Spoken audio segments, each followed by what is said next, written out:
अस्सलामुअलैकुम। TV today के साथ मैं हूं आपकी मेज़बान ज़ुहा राशिद। नाजरीन, जो इंसान पॉजिटिव होता है वो किसी ना किसी चीज़ में पॉजिटिविटी निकाल ही लेता है। अगर हम कूड़े की बात करें तो कूड़ा हमारे घर में एक फ़जूल चीज़ समझा जाता है। हम उसको फेंक देते हैं कि हमने इस वेस्ट का क्या करना है, लेकिन जो लोग इसकी भी अहमियत को जानते हैं वो इसमें से भी हीरा निकाल ही लेते हैं।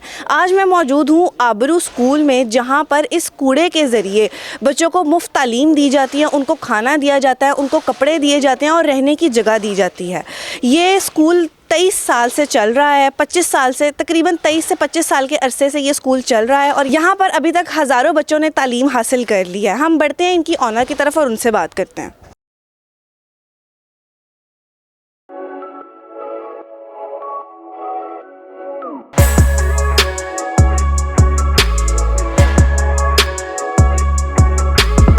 जी, तो हमारे साथ आबरू स्कूल की ऑनर रुबीना शकील साहिबा मौजूद हैं, इनसे बात करते हैं। अस्सलाम वालेकुम। वालेकुम सलाम।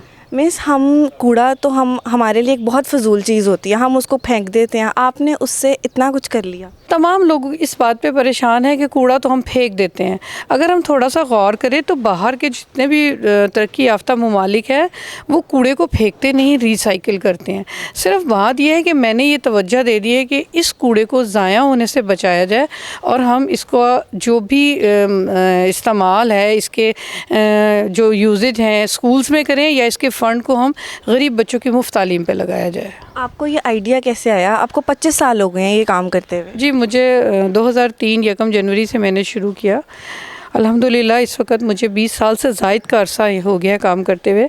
शुरू में तो माइंड में नहीं था, यही था कि मैंने फ़्री बच्चे पढ़ाने हैं और ज़कात और खैरात से कर लेंगे। लेकिन पहले दिन से भी ये आइडिया था कि कॉपी पेंसिल नहीं होंगे तो हम जो चार्ट होते हैं, कैलेंडर्स होते हैं, तो हम इनको यूज़ कर सकते हैं और बची हुई पेंसिलें यूज़ कर सकते हैं। वही कॉन्सेप्ट जो था वो आगे डेवलप हुआ कि अगर ये छोटी छोटी चीज़ें हमारे पढ़ाने में काम आ सकती हैं तो इन फ्यूचर टीचर्स की तनख्वाह, बिजली का बिल, पानी के बिल और उनके बहुत से और अखराजात हैं, उनको भी हम मीट कर सकते हैं अगर हम इस वेस्ट को जो ओवरऑल डेली बेसिस पे ज़ाया हो रहा है, सड़कों पे जाता है, गटर बंद होते हैं, एनवायरनमेंट ख़राब हो रहा होता है, तो क्यों ना हम अगर उसको जमा कर लें तो हम एक फ़ंड रेज़ कर लें। क्योंकि जो वक्त गुज़रता गया, पहले महीने 3,000, फिर 7,000, फिर 15,000, तो ये बढ़ते बढ़ते आज 60 लाख से ज़ायद का ख़र्चा पर मंथ हो गया।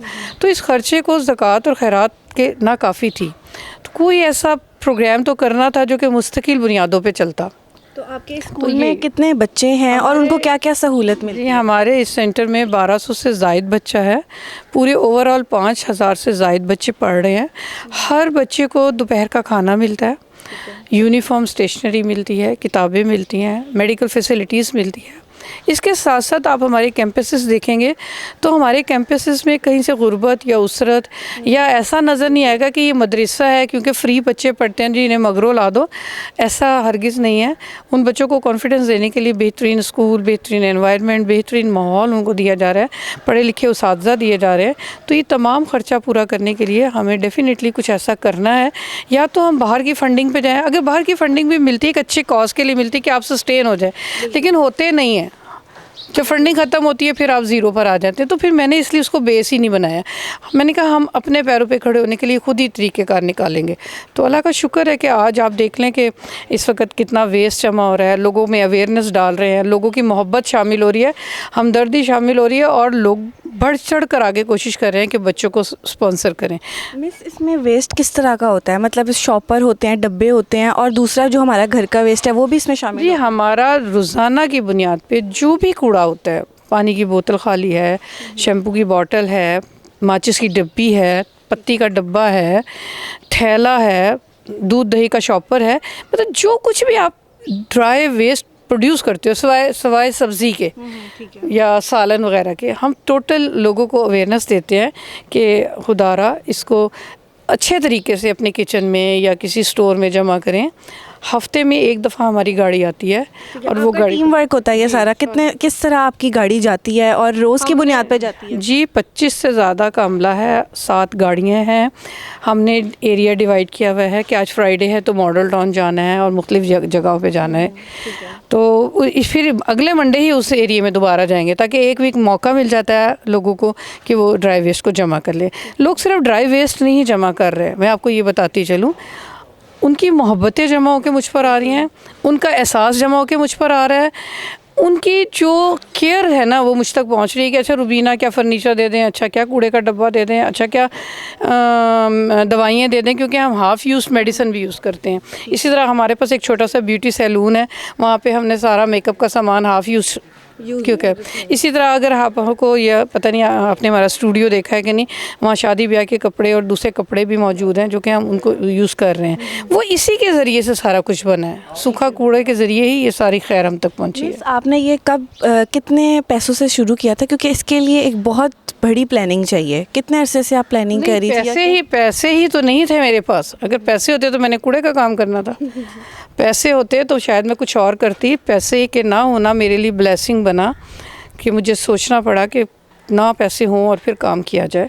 तो पहले तो मैंने मोटरसाइकिल, साइकिल, रिक्शा से शुरू करवाया, कुछ लोग रखे और मैंने लोगों को मोटिवेट किया कि अपने घरों में जो सूखा कूड़ा डेली पैदा हो रहा है उसको जमा करो, मुझे दो, क्योंकि I was not going to buy that solid waste. मैं तो फ्री उनसे ले रही थी, हाँ पेट्रोल और ड्राइवर को पैसे देती थी, तो बस इतना ही पैसे थे कि ड्राइवर को और पेट्रोल कुछ कर सकूं डेली बेसिस पे। लोग कहते हैं, लोगों ने ताने दिए या लोगों ने बातें की कि कूड़े से तुमने काम शुरू कर लिया।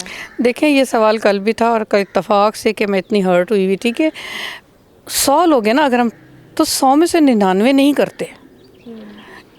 एक ऐसा भी बीच में आता है वो कहता है यार पढ़ लिख के यही करना था, कूड़ा ही उठाना था, तो फिर हम नहीं ठीक जो पढ़े ही नहीं। अब तुमने यहाँ भी पढ़ा, मुल्क से बाहर भी पढ़ा, स्कॉलरशिप भी लिया, तो फ़ायदा क्या, कूड़ा उठाना था।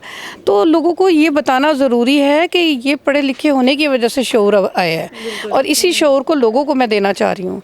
और आपके ज़रिए से मैं ये पैगाम देना चाहती हूँ घरेलू ख़वातीन को कि अब वक्त ये नहीं रहा कि वो कहें कि हम घर से बाहर निकलें, हम घर वालों की मुखालफत लें, हम सोशल वर्क करना चाहते हैं, हम कैसे करें। बस सोशल वर्क में बेहतरी ये है कि किसी को एजुकेट कर दो। तो एजुकेट करने के लिए जो हमें चीज़ दरकार है वो सूखा कूड़ा है।